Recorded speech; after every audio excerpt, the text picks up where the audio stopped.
Hi everyone, welcome back to my channel. For today's video we have my everyday makeup drawer for October. If you are new here, my name is Natalie. I post 2 to 3 videos a week all about makeup and beauty. If you like what you see here today, I hope you will consider subscribing before you leave, but why don't we get started? In case you haven't seen my everyday makeup drawer videos before, how they work is, first of all, I'll go everything in this basket here, which I've been using throughout the course of September, give you my thoughts and opinions on them, and then I will pull over some items to use going forward for the month of October. I do usually film little selection clips of me getting all the makeup out for the forthcoming month, but I have been a little bit short of time and ended up just kind of grabbing the products for October in my lunch hour, so I didn't have a chance to document it properly, so apologies for that. There won't be any clips inserted in this month's video. But why don't we start by going over everything I was using in September.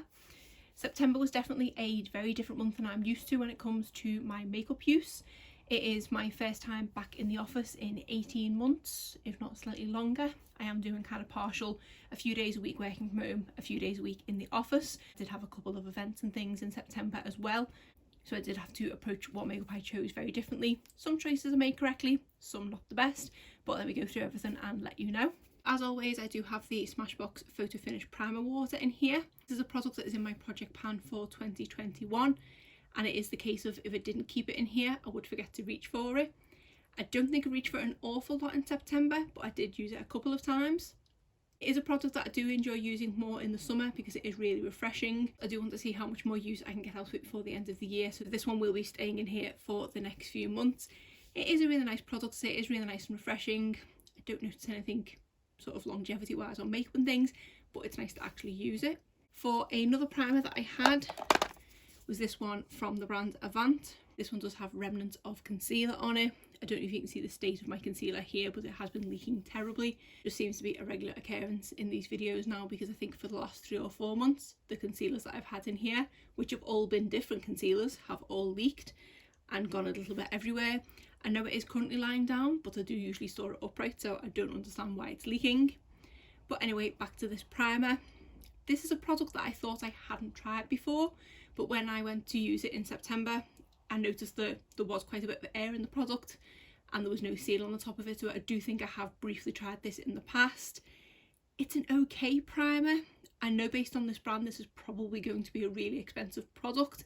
I wouldn't be surprised if it was in the realms of £100 or something, because a lot of the products from this brand tend to be up there in price. It was nothing fantastic. It was quite a watery consistency. If anything, it just kind of felt like a watery moisturiser, although it didn't overly moisturise my skin. It didn't do anything for the longevity of my makeup. And now I come to think about it, it was a pretty pointless product, so I need to start being really brutal in decluttering products just there and then and not giving them another chance. So even though it's expensive, it's luxurious, but I just didn't like this one at all, so I'm actually going to declutter this one. For foundation, I do believe I had a couple in here. The first one I can see on top here. This is from Revolution. This is the Conceal and Hydrate. This one is in the shade F4. I do really like this foundation. It is the nice level of coverage for me. I would say it's kind of medium. Shade wise, F4 is a pretty good shade match for me. It seems to be kind of all year round. The only thing I notice with this one is when it goes on, it does always look a little bit grey toned on me, but once it's blended out it does look absolutely fine, and I feel like it is a really good match. I do like both this and the Conceal and Define foundation, but I do find that these are ones that do definitely sink into my fine lines. This one not as bad as the Conceal and Define one. I find that the Conceal and Define sinks more into my forehead lines, whereas this one seems to sink more into my smile lines, which I'm not as bothered about, so I think I do prefer this one. I don't know if I would repurchase this one once I finish it up, because I feel like I do have so many more foundations that I love more, but at one point this was probably classed as one of my favourites. The other foundation I had in here is this one from Colourpop. This is the Pretty Fresh Hyaluronic Acid Tinted Moisturiser. I didn't reach for this an awful lot throughout the course of the month. This is one that I probably should have had in there in previous months, not in a month where I was going out and about more. I'm still wearing my mask when out in public in a lot of places, so I do want something a bit more long wearing, so more often than not I was reaching for the Revolution one. This is a really nice tinted moisturiser, But for me, it's usually the case of if I'm going in with the effort of putting some sort of foundation type product on my skin, I want it to look that way, and this one just doesn't quite have enough coverage. And what it kind of covers, I could just do a few blobs of concealer and it was covered in that respect. So it is a nice product, and I think it's one I do need to reach for more in the summer months when I want something a little bit more lightweight. But this is one that's probably going to be neglected over the next coming months. Concealer, I had in here this one from Flower Beauty, which, like I say, is just leaking everywhere. This is the Light Illusion Full Coverage Concealer, and I have this one in the shade Light. This is a really nice concealer. It is full coverage without being cakey at all. This is the type of concealer I do use on blemishes. I don't tend to use this one under my eyes, so I can't say as to its performance there. But on blemishes, it is really good, and I've had quite a few breakouts this month, and I feel like it's really good at taking down the redness and covering the spot without going cakey or anything like that. So I do really rate this one. There are a few more that I do like better than this one, so I don't know once I've used this one up whether I do purchase it or not. The other concealer I had in here is this one from YSL. This is the Touche Éclat Concealer. I have this one in the shade 1 Light. This was my go-to holy grail under eye concealer for the longest time, but this one did get really neglected with the whole working from home situation and things like that. Now that I am back in the office, this product has been getting used every single time I go to the office, because on a day-to-day basis I don't tend to reach for foundation. I just want to put a little something under my eyes so I look a little bit more awake, and then spot conceal any blemishes or anything like that. So I've reached this one an awful lot in September, and I'm so glad I still do have it in my collection. This is a product that I do believe is going to be featured in here every single month now, because I just can't do without it. It's just the perfect concealer for under my eyes that I can do in 2 seconds flat, and I just feel much more human using it. So yeah, fantastic product. It is pricey, but it is one I do think is worth the splurge. I always set the concealer under my eyes with the e.l.f. Under Eye HD Setting Powder. This product has unfortunately been discontinued now. It is my go-to under eye setting powder, but I do use the tiniest of amounts, so this product is probably still going to last me another year at this point, but I wish I could recommend you go and purchase it. So obviously this one will be getting carried forward with the YSL. Another under eye concealer I had in here is this one from Becca. This is the Under Eye Brightening Concealer. I put this in here in the intention that I would want to reach for it a lot more and have the YSL as a kind of backup, but this product takes a little bit more work than the YSL one, so I did end up neglecting it pretty quickly into the month. It's a nice enough product. It is obviously a dip kind of product and you don't need much of it, but I feel like it is a bit more slip slidey under the under eyes. It does sink into my lines and things, so I don't absolutely love it. It is a product that I probably should declutter, but because I know Becca's gone out of business now, it's not one that ever changed my mind I could repurchase. So I think I am going to keep hold of it for now. For cheek products, I had a couple of blushes in here. The first one is from Kiko Milano and is a 3D blush in the shade Aspirational Mauve. This is such a gorgeous product. It doesn't look like I've touched it at all. The pan somehow looks brand new, and I've used this product quite a lot this month as well as quite a lot in previous months. It just doesn't seem to be going down at all. I've tried quite a few things from Kiko Milano and not many of them have disappointed me. There were a few that I tried from this Unexpected Paradise line. I do feel like they are slightly better quality than the normal line. This was limited edition. So they are a brand I would recommend trying out, but more so their limited edition type products. But this is a fantastic blush and I love reaching for it. The other blush is from Colourpop. This is from the Disney Designer Collection and is Floating Lights. This is a really pretty light pink blush. I think throughout the course of the month I probably did reach for the Kiko one more because I liked how much more that one warmed up my cheeks, where this is quite a pale shade. But this is quite nice for kind of work, and it's a bit more of a toned down blush than the Kiko one. So a really nice product and one I would never get rid of because of the packaging. For bronzer, I have my mini of the Benefit Hoola bronzer. Another product that I've used an awful lot of, and you can somehow still see Hoola in it. I think I've had this product for about 4 years now, and considering the size of it, this should have been finished up by now, but for some reason it's not. It's not my favourite bronzer. It's nice enough, it's a nice tone, it's not too orange toned or anything like that. It kind of does the job, but not when I would purchase the full size of. For setting powder, I had this one in from Physicians Formula. This is the Healthy Powder. I have loved reaching for this one this month. As I said earlier, I don't wear foundation in my kind of day-to-day life, like for going into the office and things like that. But there were a few days at the beginning of the month where even with the concealer, I just wasn't 100% confident in my skin. So I decided to try this product, just kind of buffed all over the face to see if it'd help in any way, and it really did. It just took down any general redness that I had. It just blurred things a little bit more. It just took shine off my skin that I had. I do feel like my skin has gone ever so slightly oily, I think due to pregnancy rather than kind of time of the year, and this product has just been an absolute lifesaver. This is one that is in my project pan for this year also, and I feel like I've made such a good dent in this product in September alone. I do have a new product which I believe has similar kind of claims that I'm going to use for October, but no doubt this will be back in the makeup drawer very soon. For highlighter, I had this palette in here from Odin's Eye. This is the Alva 2 highlighter palette, and this does contain 4 pans of highlighter. This was my first time trying this formula, and it is quite a nice formula. Out of all the 4 shades, the 2 I probably reach for the most frequently are the bottom 2. I did reach for this blue one a few times, and it is quite fun to have a blue highlighter without it being too blue. It's one of those where it kind of catches the light in a way of, is it blue? So I do quite like that about it. It is a subtle blue highlighter, which I didn't think could be a thing. This one here I'm not a fan of at all because, as suspected, it is quite chunky. It does also produce quite a bit of fallout, and within an hour or so it is kind of all down your face. So after using this one a couple of times, I didn't reach for this one very much, but these bottom 2 are so pretty. Blinding, but not so blinding that it looks like a stripe on your cheek, so I've been really enjoying reaching for this palette. Brow product, I had my Benefit Goof Proof Brow Pencil. I have this one in the shade 2.5. I have so many other brow pencils in my collection that I do intend to reach for, but this one is just so easy to use, and I don't think I could have kind of coped with any other brow products in here in September, with getting back on my feet with working life and things. And I think I'm probably going to do the same in October, to be honest. Again, I was quite tempted to bring one of the many in my collection I have over, but at this moment in time I just need speed of a morning, so I'm going to carry this one over. Then I had this single shadow in here from Natasha Denona. This is from the Zendo palette, and is something that I think I got in a Feel Unique beauty kit or beauty box, whatever it's called now. This one is in the shade Scents, which again is covered in concealer, and is a gorgeous kind of deep coppery shade. I did reach for this one quite a few times throughout the course of the month. I wore this a couple of times while filming.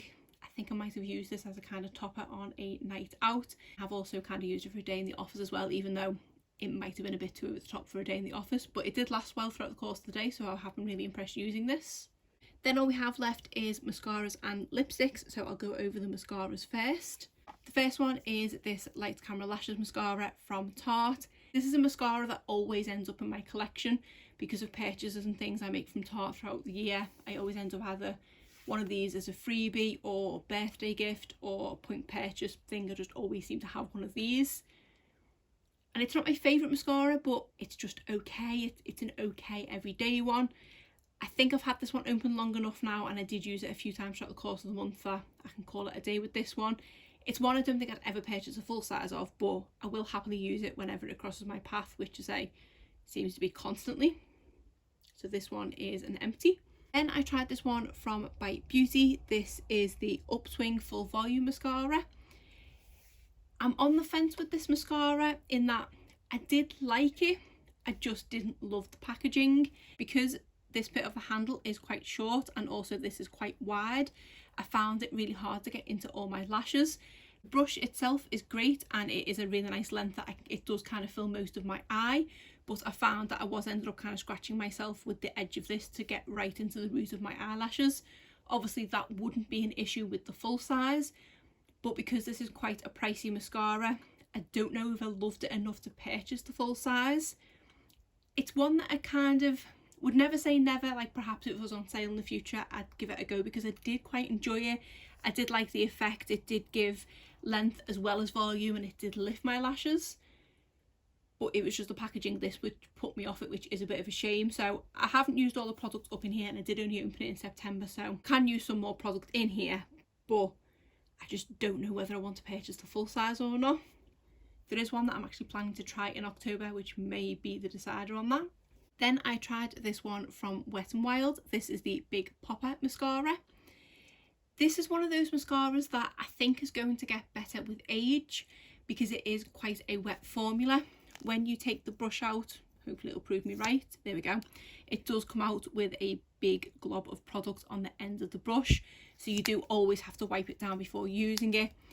This is one that I do feel like it has got better throughout the course of the month. First time trying it, I didn't like it at all. It was too wet of a formula, but provided you do wipe the brush off, it's not too bad. It does give it a decent amount of length with a little bit of volume, so it's the kind of thing I've been going for lately. But I do need to keep it open, I think, for that little bit longer to see how it improves, because at the moment I don't absolutely love it. Even though it's affordable, it does what I want it to do. I just tend to get this one on my face more than any mascaras I've tried in a long time, so I need to see next time I use it if it's any better, because it will have been open for a while at that point. Final mascara I had in here is this one from Hourglass. This is the Unlocked Instant Extension Mascara. This has probably been my most reach for mascara throughout the whole course of the month. One, because it's a really expensive product and I want to use up as much of it as I can before it expires, and two, because I do really like it. I do think this is about £28, so it's not a product I would ever buy again, because that is really expensive. I must have got it on sale when I purchased it the first time around, but it is really nice. I say I do generally like lengthening mascaras more than volume, and this definitely ticks the bill. It does give me such long lashes, but I like the way it does lift them and hold them in place all day as well, and then it does give me a little bit of volume on the base. Even though I do really like it, I don't think it quite justifies the price point. Now all we have left is a lot of lipsticks to go through. I'll start first of all with the ones that I've used before. We have this one from Nars, which is one of their Velvet Lip Glides in the shade Xenon. I feel like these kind of lip products, which I have a few of in here, did get slightly neglected this month.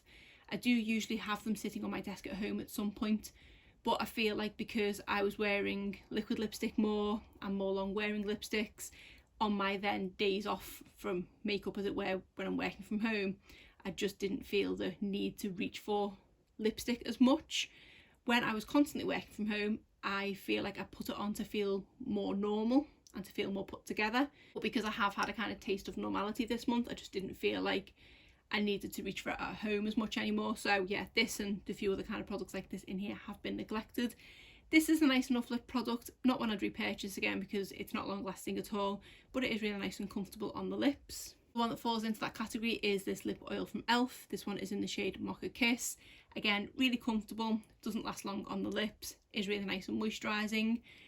I suppose something like this I'm more likely to reach for in the colder months because my lips do get dry when the weather gets colder, but in September I hardly reach for this one at all. I think that was actually it for those kind of moisturising products. I thought I had another one in there, but obviously not. Next product I'll talk about is this lipstick from Kiko Milano. This is something else from the Unexpected Paradise line and is their long lasting lip stilo. I reached for this one a couple of times at the beginning of the month. It is a really nice pink shade, which I've managed to take a chunk out of, but this one got buried towards the end and I did completely forget it was in there. For a bullet lipstick, it is decently long lasting. This one does have a slight staining aspect to it and it is a really pretty pink shade. It is quite pink, so for me it's possibly more of a summery type shade, but still a product I do enjoy using. Then I had this Dose of Colours Velvet Mousse liquid lipstick in the shade Truffle. I think I've had one of these Velvet Mousse liquid lipsticks in my everyday makeup drawer off and on for the past few months now because these have been perfect for the school run. Because I'm now doing the school run on the way to the office, I've got my kind of long wearing liquid lipstick on normally, so I've not been reaching for this one much this month. I've put it on for a couple of Zoom calls and that's about it. So for the month of October, there for once won't be one of these lipsticks in there.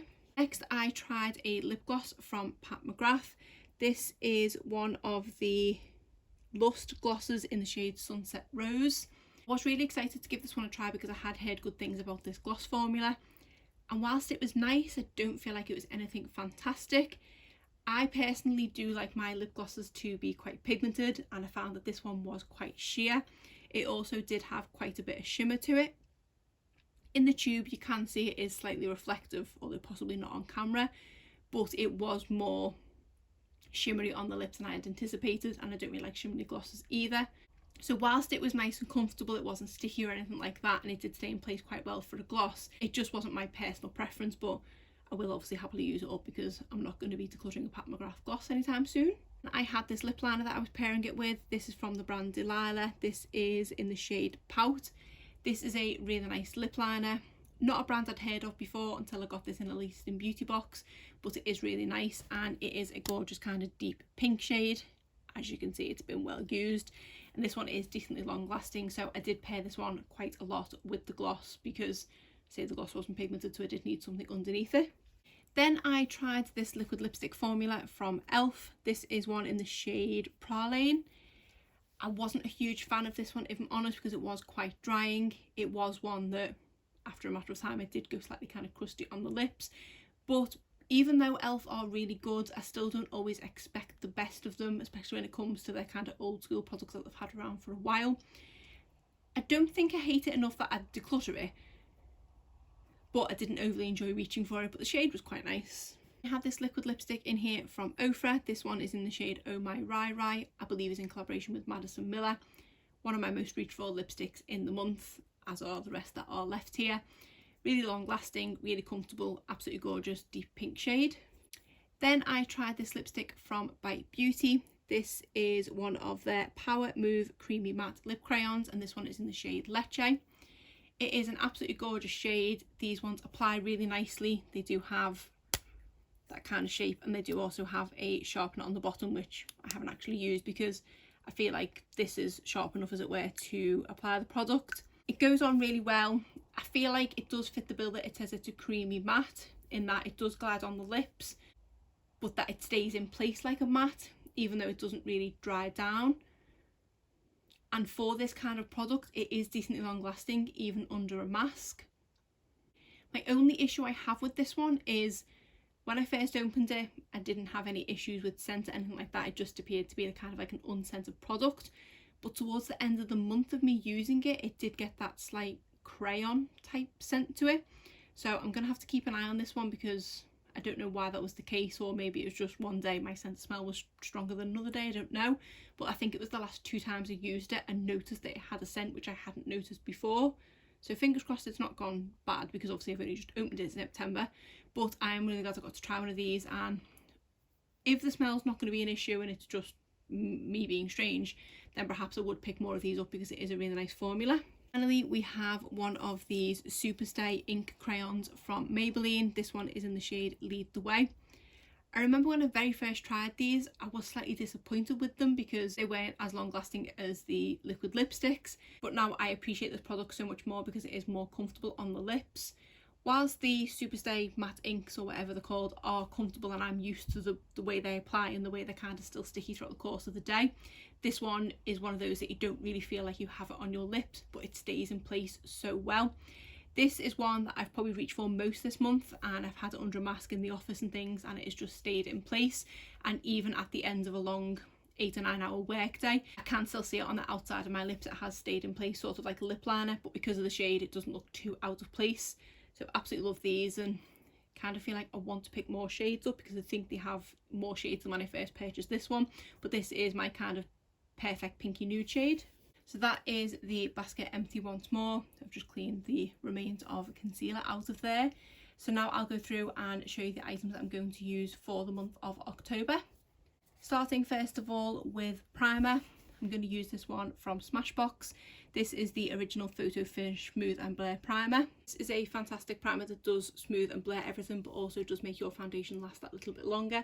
So I think I'm probably going to need that quite a lot in October, because again, I have a few events to go to, and then if I do want to wear foundation for a long day out or anything. For foundation, I want to use this one from Primark again. This is the Double Coverage Matte Foundation. I have this one in the shade Ivory.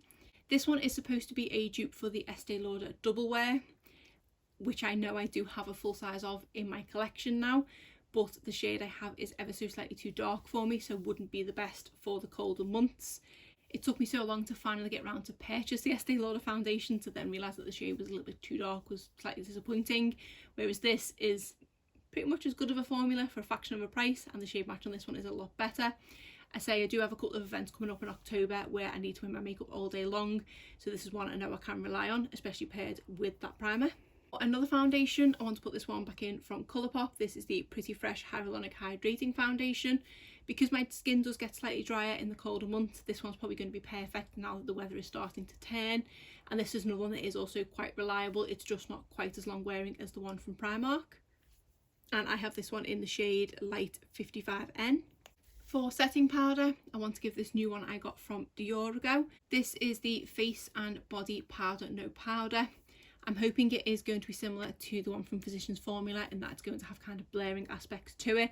I'm really excited to try this as a setting powder for foundation, but also on its own to see what it can just do to my skin generally. I would say that this one was a splurge, but if you did see my haul of the month for September, you will see that I somehow managed to get this one technically for free. Be sure to check that video out if you want to find out why. So yeah, excited to give that one a go, and still kind of can't believe that I have Dior makeup in my collection. Completely forgot that I also want to use this primer. This is the Tarte Base Tape Hydrating Primer. This doesn't have much in here at all, so I can probably get this one finished up at other points in the month when I don't need it to last as long. For concealer, like I said, I am carrying forward my trusty YSL Touche Eclat for under my eyes. And for spot concealing, I want to try this new one that I found in my collection. This one is the Cover Perfection Tip Concealer from the SREM. I think this might be one that I picked up on YesStyle on a whim. I think it's probably only a couple of pounds. So I want to give this one a go to see what it's like, to see if it needs to be decluttered or stick in my collection. And then just in case that one doesn't work for me, I want to put this mini in of the Tarte Creaseless Concealer. Got this one in the shade Light. Whilst this one isn't perfect, it is only a little tube, so perhaps I can make a good dent in it if I need to rely on it if that's no good. And obviously for the setting powder for under the YSL, I'm putting the e.l.f. one back. For bronzer, I want to use my one from Milani. This is the Silky Matte Bronzer in the shade 01 Sunlight, one of my favourite bronzers. For blush, I want to put this one back in from Tarte. This is the Frat Boy blush. I don't think I've reached for this one in a while, and it is one that I do love using. The tone of this one is a slightly lighter version of the one from Kiko Milano that I was using in September, and I did really like that warm flush to my cheeks in September, so I thought I would stick this one in for October. For a blush slash highlighter combo, I want to stick in this Bite Size palette from e.l.f. This is the lychee one. I keep forgetting that I have these in my collection. I do have two. I can't remember what the other one is, but I like this is more of a neutral blush, and then it is an almost rose gold highlighter in here. I feel like I need to give these some more love because I've hardly reached for them since I purchased them. For an everyday highlighter, I thought I'd draw back into my Lou Manizer, and this is another product from the Balm, which I hadn't appreciated when I grabbed that blush. When I used to be working in the office full time, this was a highlighter that I reached for so much. I have managed to make a little dent in the pan there, but I haven't reached this one in quite some time now because it is a subtle highlighter, and as of late I've been wanting a kind of blinding one if anything, but it will be nice to give this one some more love now for everyday wear. For brow product, as I said, I'm going to bring back my Benefit Goof Proof Brow Pencil in the shade 2.5. I want to stick in an eyeshadow primer. This is the one from Milani. I have been noticing, because I am wearing eyeshadow all day long in the office, I am getting some creasage and things like that, so I want to try and get back in the habit of using an eyeshadow primer. I'm not hopeful I'm going to be very good at remembering. I also want to stick back in a pencil eyeliner. This is from Milani and is their Stay Put waterproof eyeliners, and this is in the shade Hooked on Espresso, which is a really deep brown shade. For mascaras, I normally go for 2 new ones to try and 2 I already have open. But having a look at my list and how long I've had things open, I do have a few that I need to just use for one last month and then get rid of. So I am only trying 1 new mascara this month. The first of my opened ones is this one from Kiko Milano. It is another product from the Unexpected Paradise line, and it is their Twist Brush Waterproof Mascara. This one has probably been open for longer than the 6 months, but I do really enjoy it, so I'm not quite ready to say goodbye yet, so I'll give it one last hurrah this month. Then I want to use this one from Spectrum. This is the Dark Matter Mascara. This one was okay from what I can remember, but nothing fantastic. Obviously I liked it enough to keep it around, so I'll try and get this one used up this month too. Then we have the Maybelline Lash Sensational Sky High Mascara. I do feel like this has replaced one of my favourites in the Benefit Bad Girl Bang. It's a much better kind of drugstore alternative, but I've had this one open for quite a while now, and the last time I was using it, it didn't feel like it actually had an awful lot of product left, so perhaps I can get this one to empty it this month. And then the new mascara to try is from e.l.f. This is the Big Mood Mascara. I've seen so many people comparing this to the one from Bite Beauty, so I want to give it a try and see what it's like. If it is as good as the one from Bite, then perhaps this will be the one I repurchase instead of the 20-something pound one from Bite. So yeah, excited to give that one a go. And I do love this kind of metallic lilac packaging. So for lipsticks, as usual, I do have quite a few to put in, but I've changed my tack slightly in that I've gone for a lot more long wearing lipsticks. but I have still stuck a couple of more lightweight ones in there as well. The first of which is from NYX. It's one of their liquid suedes in the shade Soft Spoken. This was one of the ones that I used as a kind of school run one, which it won't be used for that purpose, but it'll be handy for just going to the shops and things like that, or places where I'm just nipping where I'm not wearing a mask, because this isn't really long wearing, but it is really comfortable and I love the shade. For ones to keep on my desk if I feel like reaching for them, I have this one from e.l.f. This is one of their sheer slick lipsticks in the shade Black Cherry. Then I have one of the Physicians Formula butter lipsticks. This one is in the shade Pinkini. I also want to try this lip combo from Colourpop. This was in collaboration with Barbie and is the Dream House Lip Duo. This is a kind of product where I am going to be keeping the box of this one. I'll take it out of there for now to keep it in here, but once I've used it this month, it's probably going to go back in the box because it's so pretty. So this is a lip liner and lipstick duo, and it is a pinky shade. And then this is the lipstick, which did get a bit smushed in transit, but I'm excited to see what the formula's like. I think it is supposed to be their Luxe lipstick formula, which is already a favourite of mine. And for the more long wearing lipsticks, I want to try another Colourpop product. This is one of their Lippie Stix. This one is in the shade Who Run This, and this is a product that I got in the recent mystery box that I got from them. This one is a really pretty kind of terracotta-y brown shade, which I think will be really nice for October, and probably a perfect one for Halloween. Then I want to try this one from Revlon. This is one of their Ultra HD Matte Lip Mousse. This one is in the shade Spice and looks to be a really nice kind of berry tone product. Then I want to use this liquid lipstick from Physicians Formula. This is one of the Healthy Lips in the shade Bear With Me. Then I have a Sephora Lip Stain. This one is in the shade 13. They annoyingly don't print the shade names on the actual tube, just on the cellophane, so it does have a shade name, I just don't know what it is. But these lip stains are really good because they are long wearing. And then finally I want to use this liquid lipstick from Revlon. Again, unintentionally put two Revlon products in. This is one of their newer formulas, which is the Colour Stay Satin Ink. This one is in the shade Your Go-To. So I think that is everything that I need going forward for the month of October. It doesn't seem as overflowing as it has done in the past few months, but I don't feel like I have forgotten anything. Not as if I can't reach into the rest of my collection if I have. But other than that, that is it for today's video. If you did enjoy it, please give it a thumbs up and subscribe if you're not already. Thanks.